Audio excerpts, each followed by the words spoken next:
So, I haven't posted anything in a couple of days. And I think a lot of it is just because it's just been so sad to see what is happening in this country right now, what's happening in our city right now. You know, a city that I was born and raised in and that I absolutely love. And what prompted me to actually pull this out is because something just happened to me that I wasn't sure if I was going to say anything, but I actually called my brother and I told him about what happened. And he said, "No, B, you have to say something because people just need to know what it's like and what happens. And it's real." I went to the store. I haven't left my house in days.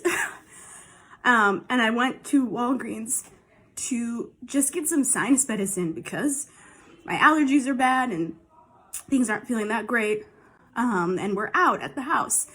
So my mom, who's been staying with us, decided to drive with me. It was nice to just get out. It's a beautiful day outside.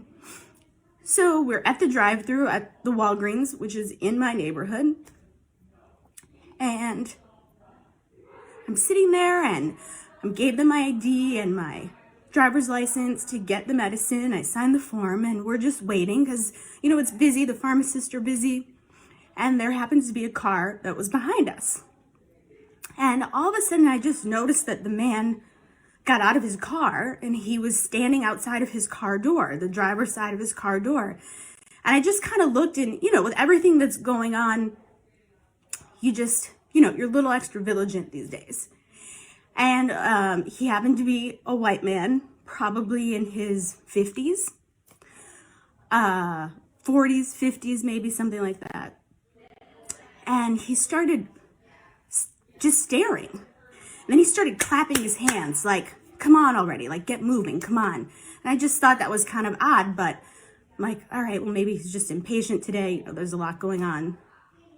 And then he goes to the back of his trunk and he opens his trunk.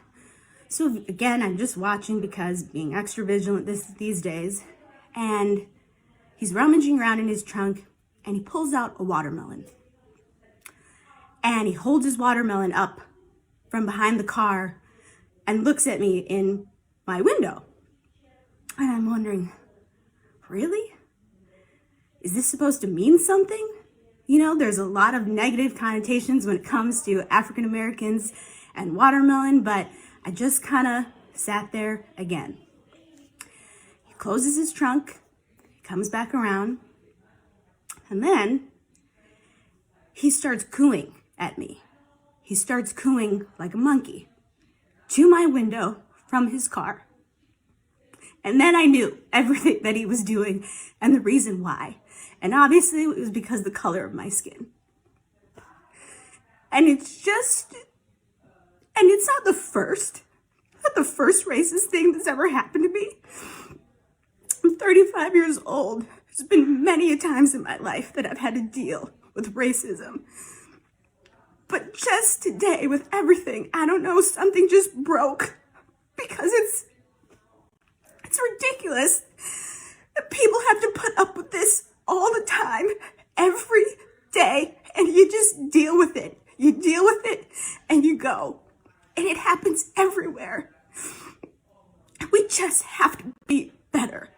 It's people like that man who is behind me in my car. That is the reason things are going on today. It's people like that, the reason that there's a problem. We just have to be better.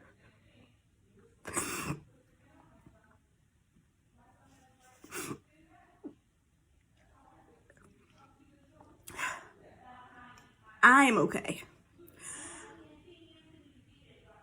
But I just wanted to share this story because it's 2020, you believe that this stuff happened, but it always happens. It does. I'm hoping that things will change. I'm hoping that the period of time that we are right now and seeing so many people of so many different races and ages coming together to to stand up and say something and say, you know what, this is not okay. We, as a country, as a people, are not going to take this anymore. We want to be better.